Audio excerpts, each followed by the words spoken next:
Muna siyang bago nga Badja 125. Gamay kay piston. Nara siya sa 47 mm din ang pin niya kay pin 12. Kunyang forma. Motor. Tanggal.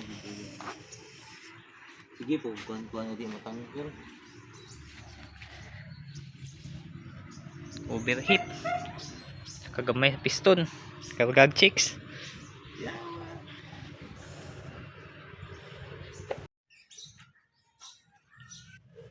Yan na yung bagong bore. Ito na yung bagong piston. Gawang Jomar Works. Wait. Timing chain, madaling mabaklas. Yan. Uy, baliktad. Baliktad pala pagkalagay. Ay, baliktad nga. Itong arrow is na dapat nakatutok sa exhaust. Baliktad pala. Yawa naman. Ayan, sakto na. Tutok sa exhaust.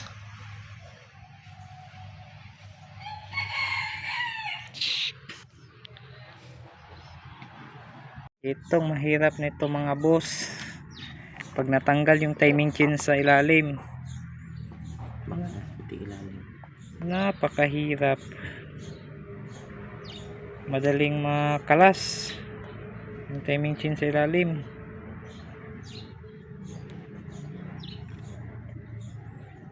Made na.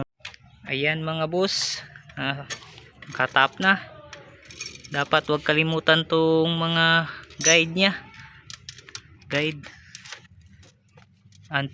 itong guide nya naputol na, huwag kalimutan ilagay para di makalas agad yung timing chain.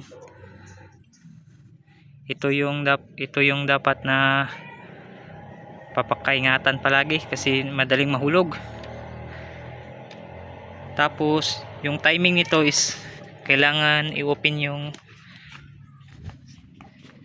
side case sa may stator kasi dito mo makikita yung timing nya. Kailangan mo patanggalin. Yan. Ito dito mo makita yung timing nya. Nandito yung top nya, tapos dito siya tututok ito at itong top nya. Kailangan nakatutok yan dito.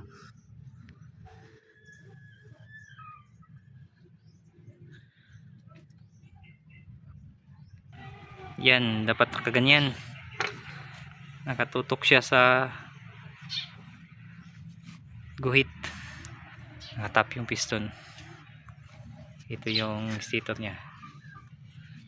Okay, bubuuhin na namin at papaandarin na natin top nya.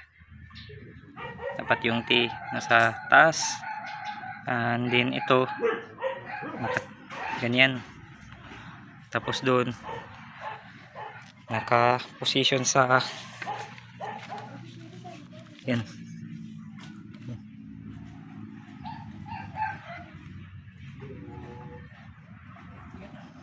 Sige kayo dyan, nasa Kimboy dari. Tumagord. Ayan. Himik na.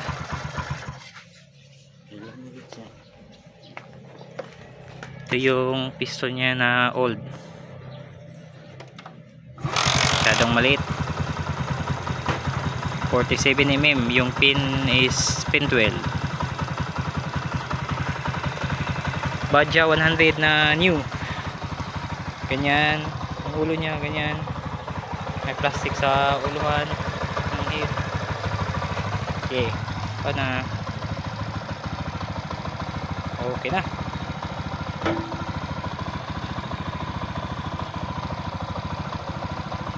Pwede na kargahan ng chicks. Bili na. Sige, otro ano ko. Karga, Japon mo eh. Parang sarap.